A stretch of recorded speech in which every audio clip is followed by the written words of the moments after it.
Tani kemi nderin të dëgjojmë presidentin e shoqatës, që do marrë fjalimin e tij, Ardo Surollari.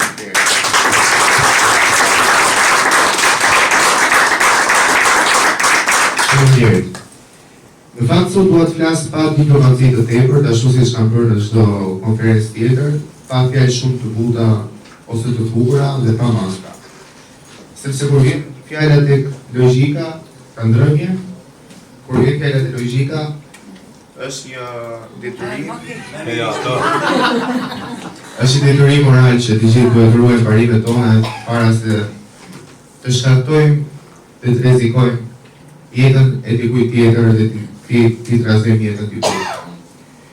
Sepse kur përballesh me ideologji terroriste, heshtja është bashkësi.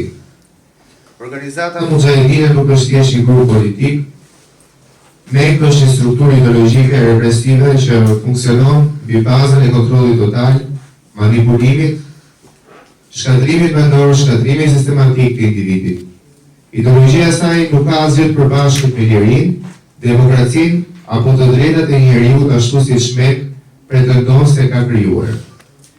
Në MEK atarët nuk jetojnë, por ata administrohen. Mendimi i lirë është armik, ndërsa pyetja është krim. Dyshimi sipas tyre është tradhti. Çdo ide personale duhet të shkruhet në letër, të dorëzohet, të analizohet dhe të ndëshkohet. Ky është avashtruri i organizuar, jo vetëm një aktivizim politik. Por duhet të themi qartë se MEK ushtron shtypje sistematike mbi anëtarët e saj. Nuk lejon që të ketë komunikim me familja. Prindrit shpallen në mënyrë publike si armiq. Nga krau tjetër,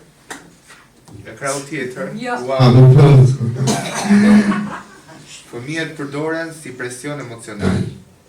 Dashuria kriminalizohet, martesa ndalohet, jeta personale fshihet, dhe kjo nuk është thjesht një ideologji, ky është një burg mendor. Një kolegu im iranian më ka thënë se një informacion rreth ideologjisë apo edhe problemeve që kanë kaluar brenda organizatës MEK-ut, që nëse do dëshironin ose do kishin dëshira të ndryshme, më elementare, ata duhet i shkruanin në letër. Dhe kjo mendoj që ishte gjë më brutale që kisha dëgjuar se çfarë mund të kalojë një qenie njerëzore në jetën e vet. Pra idetë të tua, nuk po flasim për ide plane ose projekte që ne duam të bëjmë dhe i kalojmë në letër, po ide më elementare. Nëse unë sot kisha të mundime, nëse një mashkull do donte një femër duhet ta shkruante në letër. Kjo ishte gjëja më e çmendur që kisha dëgjuar ndonjëherë.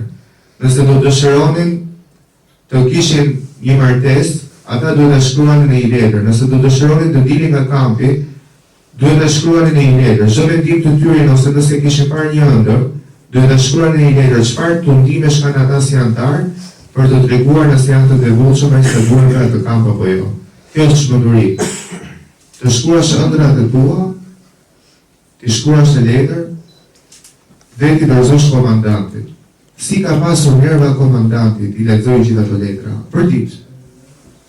Do të thonë ku është liria aty. Dhe përtek kësaj, aty nuk ka koncept lirie. Në momentin që do doje të dilje për çështje tregtie, do dilje i shoqëruar me 3 burra me mustaqe nga brapa, të cilët të shoqërojnë si hije, si silueta të frikshme gjithkohës, edhe për bërë çështje tregtie për blerë perime brenda kampit. Pra, nuk konceptohet fjala liri në një opozit të rreme ashtu siç është organizata e MEK-ut. Ndër të tjera, iranianët vetë më kanë treguar se miqtë e tyre fatkeqësisht prokufizohen nga pabesia.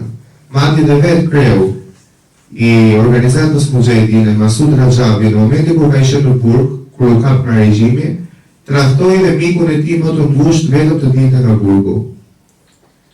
Nga krau tjetër, ideologjia e MEK-ut është bazuar vetëm në shtypje dhe tradhti të hapur. Izolimi për vite me radhë nga familjet ka prodhuar trauma të thella psikologjike. Frustrimi ekstrem, represioni seksual dhe mohimi i nevojave bazë njerëzore kanë çuar në abuzime serioze për të cilat për shumë vite janë mbuluar në heshtje dhe frikë. Ideologjitë ekstremiste si MEK ushqehen me frikë dhe mbijetojnë vetëm në errësirë. Ato shëmben vetëm kur ekspozohen dhe logjikës, transparencës dhe të vërtetës. Dhe sot Shqipëria do të jetë një urë e cila do të mundsojë rikthimin e normalitetit midis tyre dhe familjeve të veta në Iran.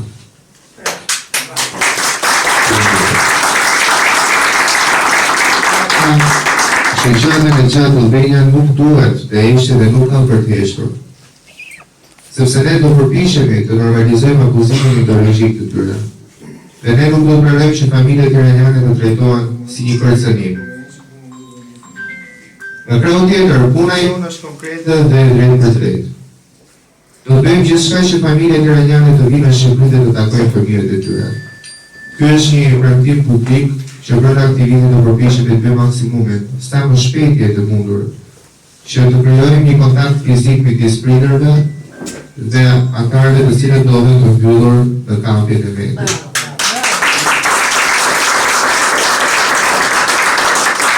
Do punojmë seriozisht për të thyer kështu dhe izolimin e Mekut, i cili ka ndërtuar për dekada.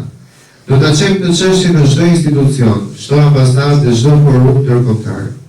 Sepse asnjë ideologji, sado e shumshme apo armatosur në propagandat e veta, nuk ka të drejtë të ndalojë një nga që të përshafojë fëmijën e vet. Dita e logjikës dhe ideologjive nuk është një ceremoni, është një akt rezistence kundër manipulimit. Kontrolloj edhe njërë bokse. Është okej. Është një përballje mes njeriu dhe ideologjisë që kërkon të zhdukata. Në fakt ne jemi këtu për të zgjedhur anën njerëzore.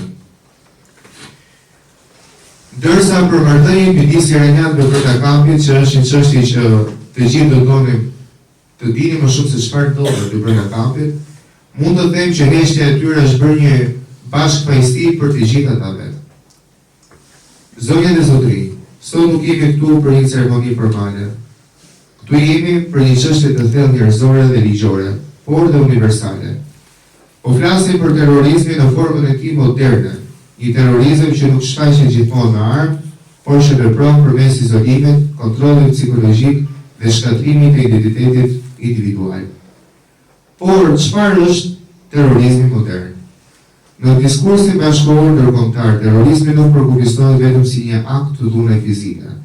Studimet akademike dhe enciklopeditë sociale dhe raportet e opozitave të ndryshmeve kanë shkaktuar shumë polemika dhe kanë përshkruar atë si një sistem të frikës, kontrollin e sjelljes së mendimit, shkatrimin e autonomisë individuale, izolimin nga familja dhe nga shoqëria, manipulimin psikologjik afatgjat.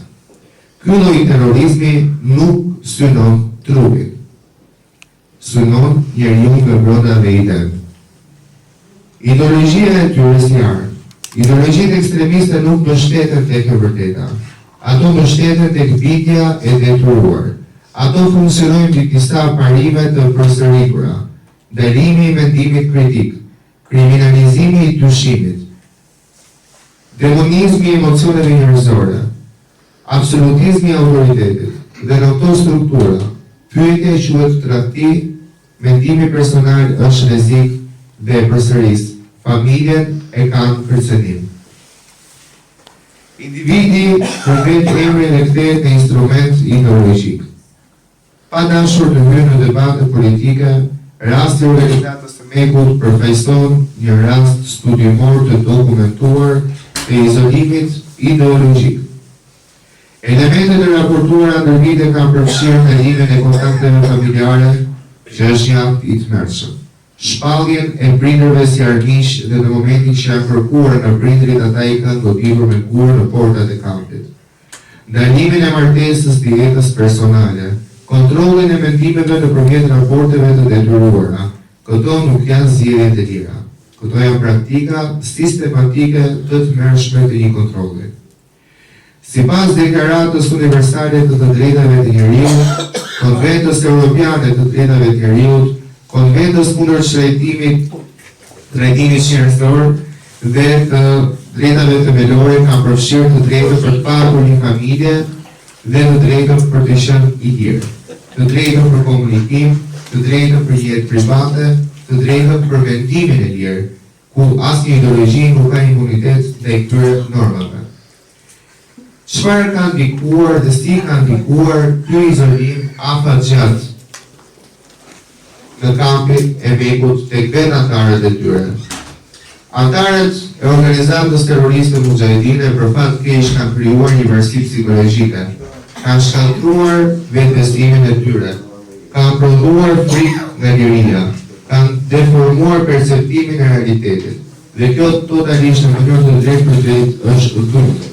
Ndoshta jo e dukshme në mënyrë fizike, por thellësisht shkatruese. Sa i takon familjes, asnjë doktrinë, asnjë strukturë dhe asnjë ideologji nuk ka të drejtë të ndalojë një nën, nuk ka të drejtë të ndalojë dhe të ndajë prindin nga fëmia, nuk ka të drejtë të kriminalizojë dashurinë, sepse me zë të lartë mund të themi që familja nuk është armik. Më duhet të them gjithashtu në mbyllje të fjalës time për fakt se familja është themeli i njeriut. Dërsa sa i takon rolit të shoqatës në gjatë të gjithë situatë, ekziston lirshëm në ndërgjegjësimin, dokumentimin dhe veprimin ligjor. Qëllimet tona, sikur se thash më parë, është ribashkimi familjar, ekspozimi i veprimtarive terroriste që ka organizata Mujahidine, informimi institucioneve, mbrojtja e dignitetit njerëzor dhe nga krahu tjetër, sot nuk jemi duke bërë thirrje për dhunë, por po bëjmë thirrje për çmontimin ideologjik të atij kampi dhe prishjen e sistemit moral që është kaftuar në atë kamp, transparencë, përgjegjësi ligjore dhe ideologjitë e errta, siç është organizata e Mekut, duhet të shkatrohen. Faleminderit.